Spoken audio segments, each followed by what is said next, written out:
But we're going to talk about his character first. Before we go, we're going to talk about the character, and I'm going to answer your points. Because you kept on about his character, and you want to keep going to the hadith. Well, that's good, because now the hadith is going to prove very damaging for the character of your prophet. Chapter 4 of the Quran, Surah An-Nisa, chapter 4, verse 24. Because you said his character. What I'm going to show you from the Quran and the hadith that you keep appealing to, his character was very terrible. In chapter 4, verse 24, it says, also prohibited women already married, except those whom your right hands possess. So you cannot have sex with a married woman except those whom your right hands possess. Now again, it's a long verse, but that's the one I want to focus on, because I'm going to give you the hadith, because you keep going to the hadith. Let's see if you're going to like the hadith. Sunan Abu Dawud, number 2150. Why was this ayah sent down? It says, married women are unlawful for you except those whom your right hands possess. Let's see. Sunan Abu Dawud, number 2150. Abu Sayyid al-Khudri said, the Apostle of Allah sent a military expedition to Autas on the occasion of the Battle of Hunain. They met their enemy and fought with them.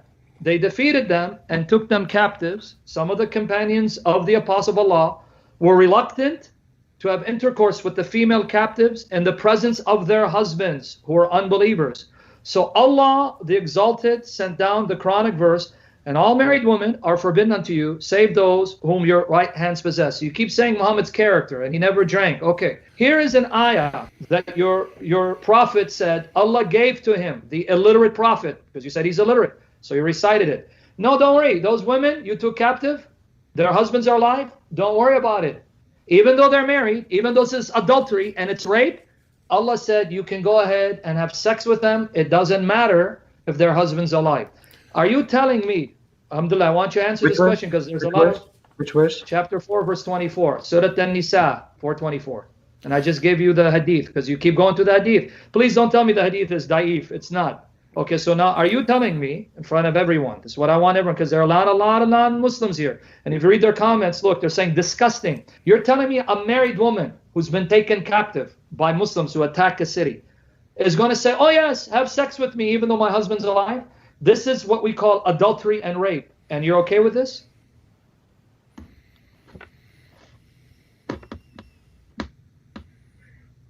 Surah An-Nisa, chapter 4, verse 24. And I gave you that because you kept going hadith, hadith. Now you can't reject the hadith. No, it's not da'if. It's sound. Sunan Abu Dawud 2150. This is why this verse was given. So your God gave your prophet permission. These women you've taken captive, they're married. It's okay. You can rape them, have sex with them, sell them. Who cares they're married? That's adultery and rape. And this is the example you want us to follow? Sunan Abu Dawud, which verse? Sunan Abu Dawud, number 2150. You want me to give you the link? Hold on, let me get you the link. Hold on. Grade is Sahih. And so notice, I just want everyone to be clear on the flow of events here. We have a prophecy in the Quran, and the prophecy isn't very clear. And our Muslim friends tell us, well, we have to go to other sources. Well, great. If we can go to other sources, then when we have a verse like Surah 4, verse 24 of the Quran, saying who's allowed and who's forbidden as a sexual partner, then obviously we can go to the historical background to see what this is about. So Abu Sa'id al-Khudri, we got it here on the screen, said, the Apostle of Allah sent a military expedition to Autas on the occasion of the Battle of Hunain. They met their enemy and fought with them. They defeated them and took them captives. Some of the companions of the Apostle of Allah were reluctant to have relations with the female captives because of their pagan husbands. So Allah the Exalted sent down the Quranic verse, and all married women are forbidden unto you, save those captives whom your right hand possess. That is to say, they are lawful for them when they complete their waiting period. So just so everyone knows, the historical background here is the Quran had already revealed that Muslims are allowed to have sex with their female captives.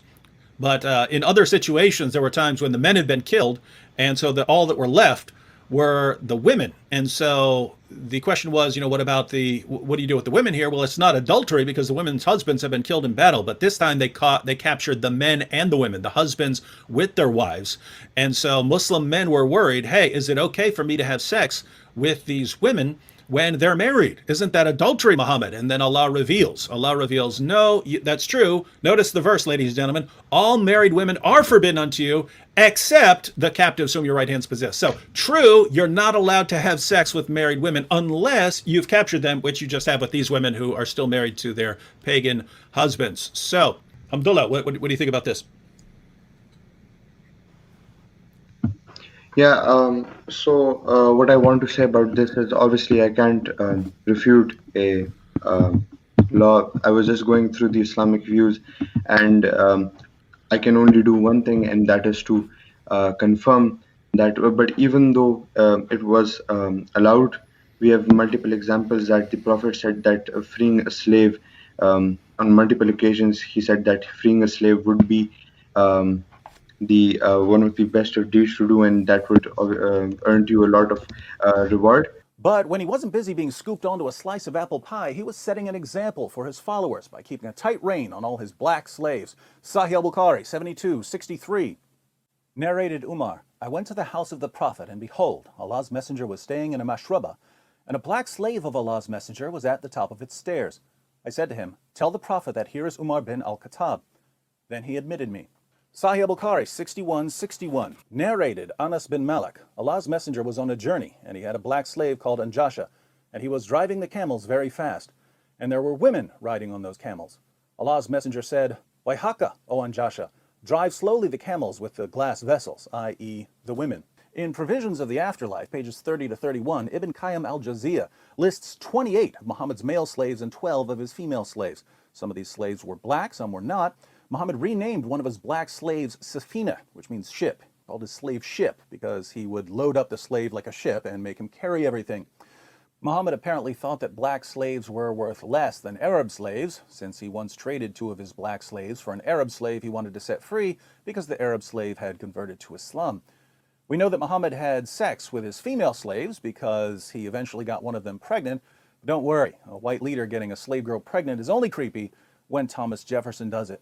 But this was because at that time, even though it wasn't like it was suddenly allowed by Prophet Muhammad, you can see a lot of wars in which this does happen, and so therefore I'm not going to say that it's not allowed in the Sharia. There are, like you said, there are multiple hadiths, and there must be a reason. And when at the start I did say that I'm not a scholar. No, actually, no. My Bible does not allow anyone to take a married Okay. woman and rape her. So- Do you want me to answer you? Deuteronomy 21, 10 to 14 shows your Quran, pales in comparison, because in Deuteronomy 21, 10 to 14, a revelation given 2,200 years before Muhammad, it says, when you are fighting and there's a captive woman, you are to marry her. You don't take her and rape her and then sell her off. You give her the status of a wife. And if you divorce her, you let her go. You cannot sell her. This command was given 2,200 years before your Quran, showing this command is much more morally superior to your Quran.